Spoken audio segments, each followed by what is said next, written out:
Live from downtown Detroit, Local 4 News at noon starts now. General Motors line workers had to wait about 10 days to find out about their bonus checks, and guess what?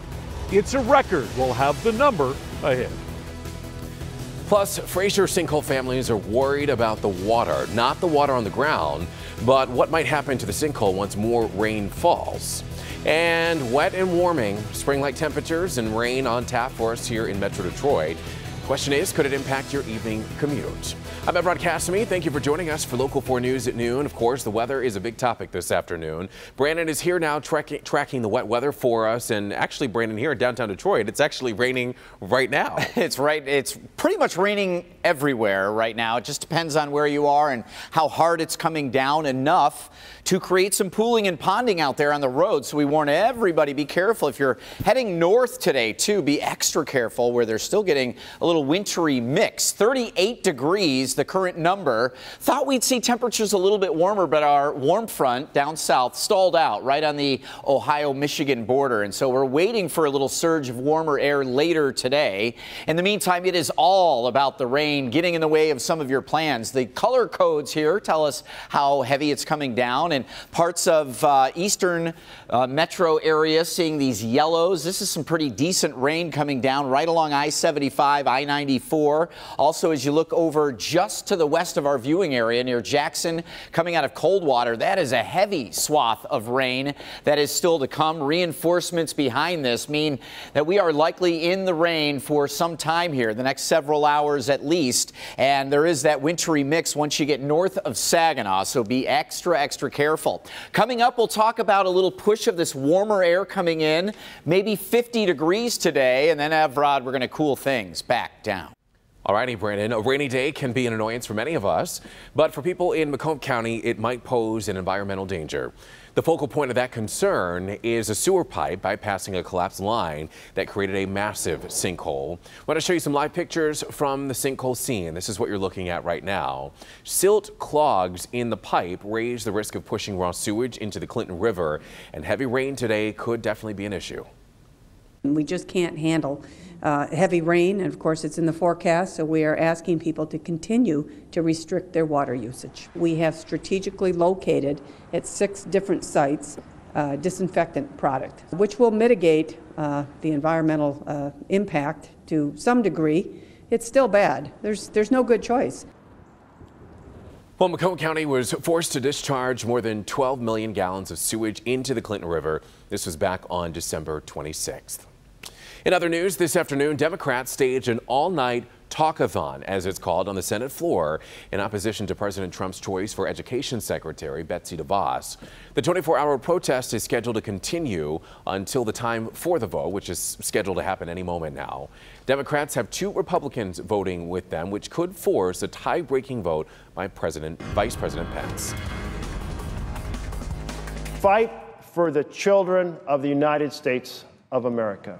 An all-night debate on the Senate floor over President Trump's pick to head the Department of Education.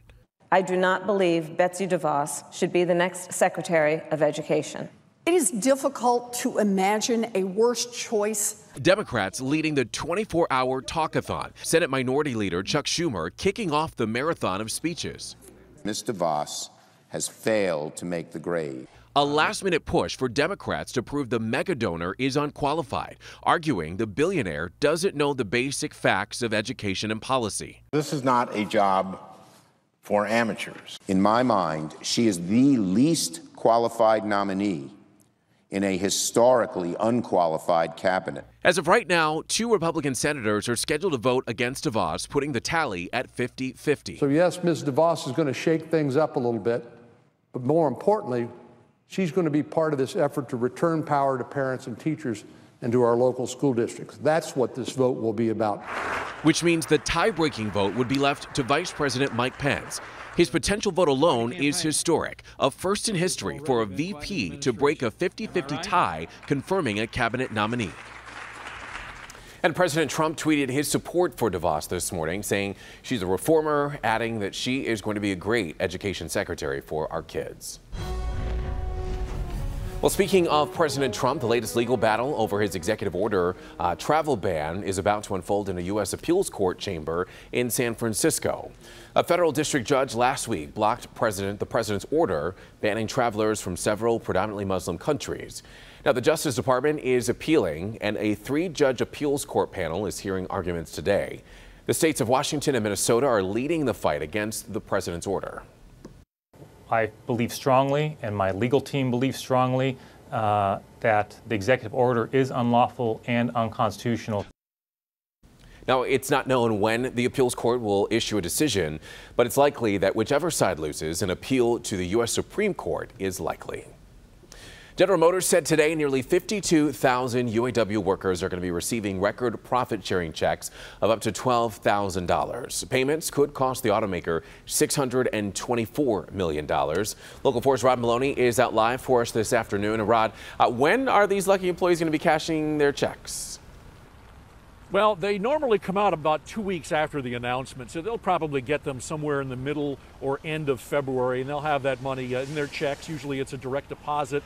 Or at least it goes to them, and then they can decide whether to use direct deposit. But the bottom line is that they're going to probably receive between $6,000 and $7,000 after tax. It's a $12,000 bonus check, record bonus check, but they do have to pay taxes on that. And if you talk to UAW members, they'll be quick to remind you of that.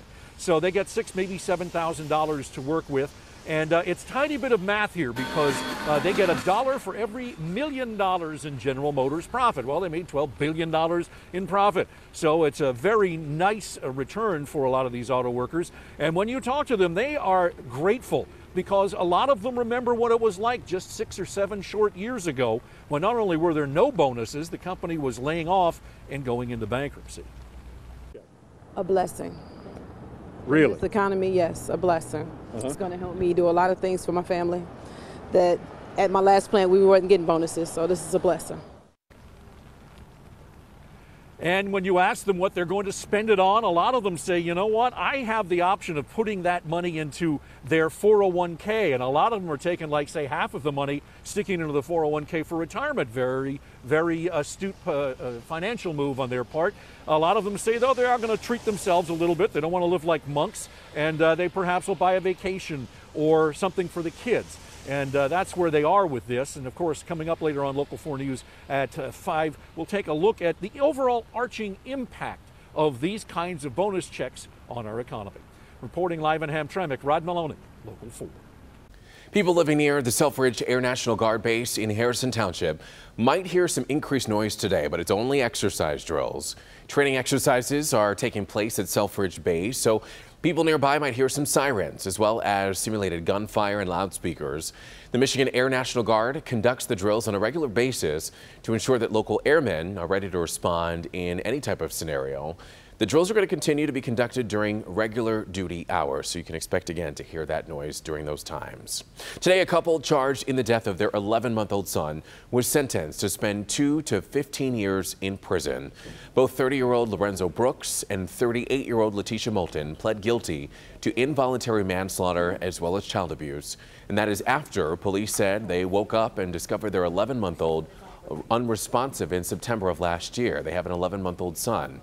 Moulton told officers that he fell asleep on his son, and today in court, both parents apologized for causing their child's death. Just want to say sorry to my son, first and foremost, that, you know, he didn't get a chance to grow up and be a kid and enjoy life. I just want to apologize to my family and his family for taking him through this. And unfortunately, we should let you know this was actually the second child to die in this couple's care. They did lose an infant daughter back in 2014. So to come here at noon, we are talking about Rosie O'Donnell. Could she be SNL's next Alec Baldwin? We'll tell you which political role the actress and former talk show host says that she wouldn't mind taking on. Plus troubling times, a wave of anti-Semitic incidents in the U.S. and where the Jewish population was targeted most recently. Welcome back, everyone. We are following breaking news for you right now as the Senate is voting on the nomination of Betsy DeVos right now, in fact. Senator Debbie Stabenow's vote of no was called out just moments ago, and you can see a lot of them right there on the Senate floor. We are going to continue to keep you updated as we get more information, but as you remember, they were holding a talkathon just moments ago, hoping to not have DeVos confirmed. We'll keep you updated. We're also learning about another anti-Semitic incident out of Las Vegas, where a synagogue has been vandalized. The rabbi's son watched from a window as a man approached the synagogue. Security cameras also recorded the man's moves as he drew swastikas on the synagogue. This did happen during services day after a Holocaust memorial. The rabbi has a message for the vandal. We should go visit a Holocaust museum or speak to a couple of Holocaust survivors to understand what it is, and then I don't think he would be doing this anymore. Now, one member of the synagogue's congregation is offering a $1,000 reward for the arrest in this vandalism case. Rosie O'Donnell is saying that she would like to portray White House strategist Steve Bannon on Saturday Night Live. O'Donnell has made the suggestion after actress Melissa McCarthy portrayed White House press secretary on Saturday Night Live just last week. The show's producers have not yet responded to O'Donnell's offer, but of course we know that Alec Baldwin has had a lot of success portraying President Trump. So to come here at noon, she left her job and pursued her dream. So ahead in Tasty Tuesday, we've got the story of this local businesswoman and her passion for tea. Brandon. A good sort of English London kind of looking day out there with fog and rain. Good day for tea. Middle 30s, visibility limited due to the rain and fog, and we have more rain to track, and then we spring back to winter next.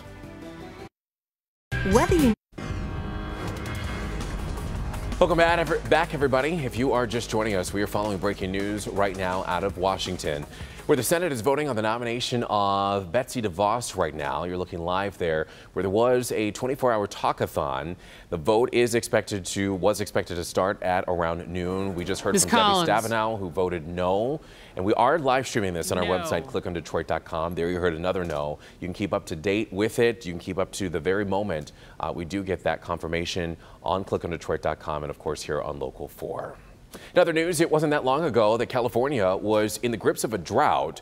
But today, parts of the state are facing flooding. Brandon's got more on this for us this afternoon. Brandon? It has been a crazy winter so far on the West Coast, and now hillside areas of Santa Clarita, north of Los Angeles, have seen some small streams turn into raging rivers because of recent flooding, not only in the area, but it's rolling down the mountains that have been hit with some heavy snow in parts of California. The storms that have hit Southern California are being joined by storms in the northern part of the state. Some of the storms expected to bring as much as 5 inches of rain. And again, that is also mountain snow. That is good for future drought concerns that they're getting a ton of snow. It's like a reservoir of moisture for that area that will melt later. But in the meantime, some of it melting now onto the already torrential weather out west. So they've gotten it all. We here in the upper Midwest, not so much. Look at the temperatures on our map. 38 degrees in Detroit right now, but 49 over in Coldwater, Michigan, 56 in Cleveland. Trying to start to see some of that warmer air pushing up from south to north. A bit of a struggle because of a stationary front just south into northern Ohio. That is the delivery mechanism for that warm air. It's stalled out a little bit, so we're stuck in these upper 30s. Near 50 degrees later in the afternoon. We need to dry things out a little bit in order to see or at least feel the little bit of spring that we're getting today as far as temperatures. Warming late afternoon and or early evening. Overnight tonight, still mostly cloudy but dry. Temperatures will be falling into the upper 30s or so as you head out first thing tomorrow. And I think temperatures will be dropping most of the day on Wednesday as well. Current radar picture shows some decent rain here still on the east side in yellow. Orange and red is even heavier rain coming into Jackson. This will be coming right through parts of Washtenaw, Livingston, Oakland counties heading up into the Thumb. One concern, Mount Pleasant and north seeing a wintry mix, ice problems and winter weather advisories in the central and north central part of our state. There you see some of that there north of Saginaw, but be careful if you are heading that way or if you know anybody heading that way or coming from that direction. Meantime, again, this warm front or stationary front that will become warm, enough instability for still a little thunder and lightning, but it is fizzling out as it gets closer and closer to our border. So we haven't seen much in the way of thunder and lightning, even though our lightning tracker is picking it up. Winds out of the south will eventually move north and start to wipe out some of these easterly winds, and that again will just be another warming mechanism for us. With more showers still off to the southwest, it's what we have to deal with for the rest of the afternoon, and maybe on the east side even hanging on through the evening commute. Cold air sinks back in here, as we mentioned, tomorrow, Thursday, and Friday, and we have snow chances all 3 days, just a few afternoon flakes or flurries tomorrow, and early Thursday morning we could get a quick dusting. Friday afternoon as well could be an inch or two, so a little bit more later in the week as things start to cool down. In today's Tasty Tuesday, Nirvana Tea is making whole leaf teas in Detroit just for you. It's a sign of some of the success we're seeing in Detroit, and one of their sips of success is a new tea room coming soon. Nirvana Tea makes dozens of flavors of whole loose leaf tea right in the Detroit Kitchen Connect at Eastern Market.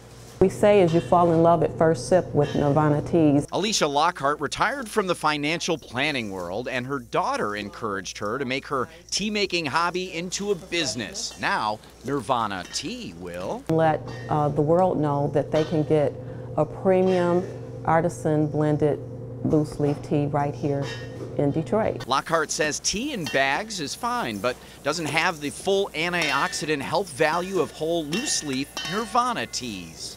All natural, organic, fair trade certified. The team blends all of the ingredients.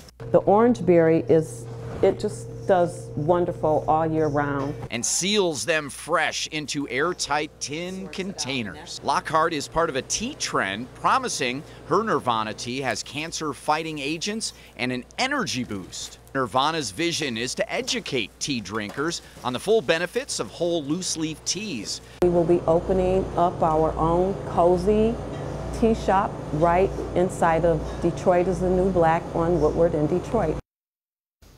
Yeah, they open this Sunday, the new tea spot, Nirvana Tea. Again, on Woodward will open on Sunday. In the meantime, they're offering 10% off your in-store purchases. That new location, again, will be on Woodward Avenue, but you can find Nirvana Teas inside of Whole Foods, Eastern Market, Western Market as well, several around the area, and they're all set up to give you 10% off your purchase, and you can check them out on their website. Not bad. All right, Brandon, thank you. Still to come here at noon, you can call it a comeback, a classic film back on the big screen. We're going to tell you how you can check it out here in Metro Detroit. Keep it here. Replay song. All right, welcome back, everybody. If you are just joining us, we do want to give you a live look inside of the Senate floor, where they are voting right now on the nomination of Betsy DeVos as Education Secretary right now. You can check out the results on our website, clickondetroit.com, where we are live streaming every vote. Finally, here at noon, there is entertainment news today that will make some of you feel old. Too late. Do you remember Wayne and Garth and the ridiculousness of Wayne's World? I don't. Wayne's World, party time, excellent. 25 years old, and to celebrate the anniversary, the film returning to theaters today and tomorrow. The film is based on the Saturday Night Live characters created by Mike Myers and Dana Carvey. I did not see that movie, but you can check it out. Find out which theaters are showing it and click on.